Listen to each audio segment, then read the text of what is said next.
कि गौ सेवा से बहुत जल्दी शरीर पवित्र होता है, हृदय भी पवित्र होता है और गोविंद भी प्रसन्न होते हैं। यदि गाय घर में पाली जाए या गौशाला खोली जाए और गौओं की सेवा की जाए, जिनके पास अर्थ है, भाव है, भगवान स्वयं श्री कृष्णचंद्र जी ने गौ सेवा स्वीकार की, गौ में चराई। गौओं की परिक्रमा करने से, जैसे आप प्रभु की बिहारी जी के मंदिर की 4 परिक्रमा करें तो जो फल आपको मिलेगा वही गाय की 4 परिक्रमा कर ले तो आपको प्राप्त हो जाए। गौ की प्रदक्षिणा से, गावः प्रदक्षिणी कार्यावंदनीया ही नित्यशः, जो रोज गाय को प्रणाम करता है और गाय की प्रदक्षिणा करता है तो भगवत प्रदक्षिणा का उसे फल प्राप्त होता है। यदि घर में गाय बंधी है और भूखी है और प्यासी है तो तुम्हारे सारे पुण्य नष्ट हो जाएंगे। गाय के गोबर से जहां लेपा जाता है वहां जिस देवता का आवाहन करोगे वही देवता आकर विराजमान हो जाएगा। गौएं जहां विराजमान रहती, गौशाला में भजन करे तो कई गुना बढ़कर के प्राप्त होता है। जहां गौएं विराजमान होती हैं वो बड़ा पवित्र दिव्य तीर्थ स्थल माना जाता है। अपवित्र भूमि में भी यदि गाय के गोबर का लेप कर दिया जाए तो परम पवित्र मानी जाती है। गाय बहुत पवित्र, जहां वो बैठती है, जहां वो मूत्र त्याग करती, गोबर त्याग करती, वो स्थान तीर्थ तुल्य पवित्र माना जाता है।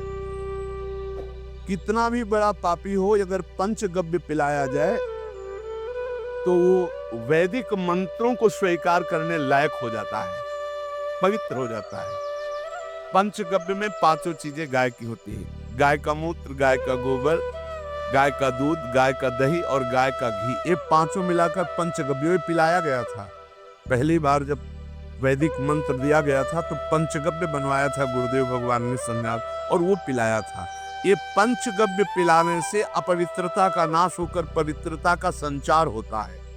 इसलिए धन्य है उनका जीवन जो गौ सेवा परायण है, भगवत भाव से गाय में साक्षात भगवान का भाव रखकर गौ सेवा करते हैं। गाय बंधी हो घर में, वो प्यासी है और भूखी है, तुम्हारे सुकृत नष्ट हो जाएंगे। तृषिता गौर गृहे बद्धा, क्योंकि तुम्हारे पास है, सेवा करना चाहिए। यो वै गाम प्रतिसिद्ध्यंत चरंतिम च स्वतरणम नरः तस्य पूर्वे च पितरः कंपन्ते पतनोन्मुखा। यदि गाय हरी हरी घास चर रही कहीं और तुमने डंडा ऊपर प्रहार किया, लाठी मारी, तो तुम्हारे पितर घोपड़ी के बल नरक जाने के लिए तैयार हो गए। ये लिखा है कि जो प्रतिदिन अग्रग्रासे परोभावा कर्तव्यो भक्तितोन्वहम अकृत्वा स्वयं आहारम कुर्वम नापनोति दुर्गतिम। जे ही तुम्हारे गृहस्थ में, घरों में पहले होता था, अब तो भगवान जाने, जे भी पहली रोटी तवा में गई तो वो निकाल करके पक्की रखी जाती थी गौ ग्रास के लिए, पहला रसोई में। तो इसमें लिखा प्रतिदिन स्वभोजनम, पहले स्वयं भोजन न करके गाय के लिए ग्रास निकालना चाहिए। हाँ, गौ को माता की पदवी दी गई, जहाँ गौ को हम आराध्य देव के रूप में मानते हैं, आराधना करते हैं। गौ रक्षा, गौ सेवा, ये बहुत बड़ा इसमें छुपा हुआ है। स्वयं भगवान अवतरित होकर गौ रक्षा, जब गाय के रूप में पृथ्वी रमाती तो भगवान का अवतार हुआ। बड़ा विचित्र समय आता चला जा रहा है कि अब आधुनिक यंत्रों की ऐसी सेवाएं हो गई बड़ी बड़ी कि अब ना बैल की जरूरत है, और ऐसे दूध की महंगाई बन गई कि अब देसी गाय 2 लीटर 3 लीटर 4 लीटर, और ऐसी इसी की 20-20 25-25 लीटर दे तो कौन देसी गाय को।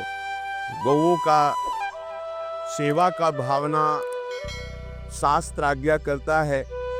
जो प्रतिदिन गौ ग्रास निकालता है, अर्पित करता है, तो उसको अग्निहोत्र करने का फल मिलता है, उसके पितरों को तृप्ति मिलती है और समस्त देवताओं के पूजन का फल मिल जाता है जो गौ ग्रास निकाल। जिनके पास अर्थव्यवस्था, जो गृहस्थ धर्म में है या जिनके पास अर्थ है, कुछ रोज 1 रुपया निकालो।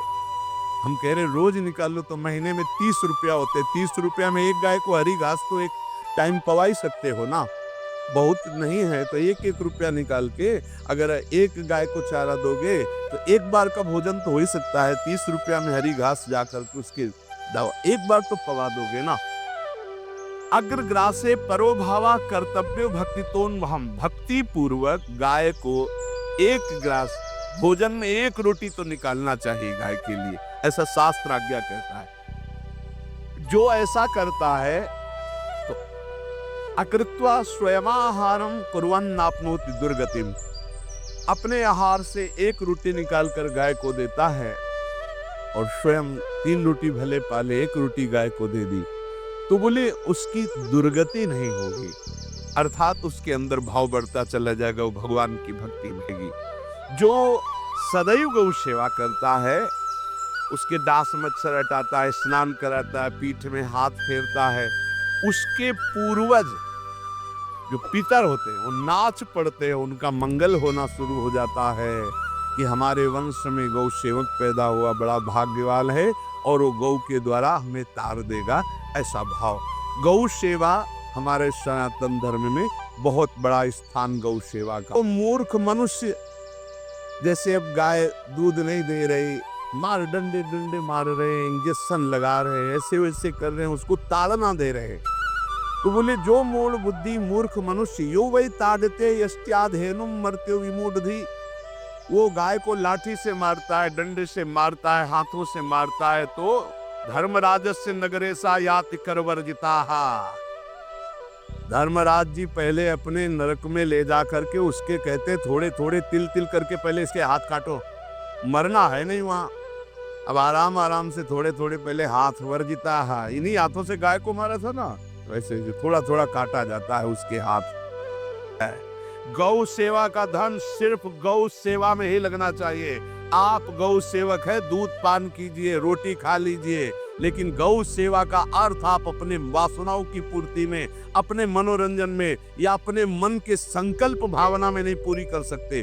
गौ सेवा के लिए ही पूरी कीजिए। गौ के वास का निर्माण, गौ के भोजन की व्यवस्था, वो दूध दे ना दे, वो कैसी भी अवस्था में हो, उसकी सेवा परायणता, उसके लिए सेवक रखना, सेवकों को भी सुख प्रदान करना, लेकिन स्वयं कभी गौ के सेवा के लिए आए हुए धन का स्वयं के लिए भोग न करना और निरंतर भजन रखना, उसे परम पद की प्राप्ति हो जाएगी। जो गौ के शरीर को स्नान कराता है, गौ के शरीर को कीट आदि से, मच्छर आदि से रक्षा करता है और खूब अच्छा अच्छा पदार्थ गौ को, केवल दूध के लोभ से नहीं कि हम गौ सेवा की बात कर रहे हैं, ये कि नहीं हम 10 लीटर दूध देती तो हाथ फेरो, जब दूध नहीं देती है तो चारा भी ठीक से नहीं दे रहे, और उसे ये स्वार्थी हो, गौ सेवा का बात नहीं, वो दूध का लोभी केवल व्यापार की बात करता है। गौ सेवा का तात्पर्य है गौ सेवा केवल, खूब बछड़े को पिला दिया प्रसाद रूप से, जो दूध मिला उसका अपने सेवन की, वो बात तो अलग है।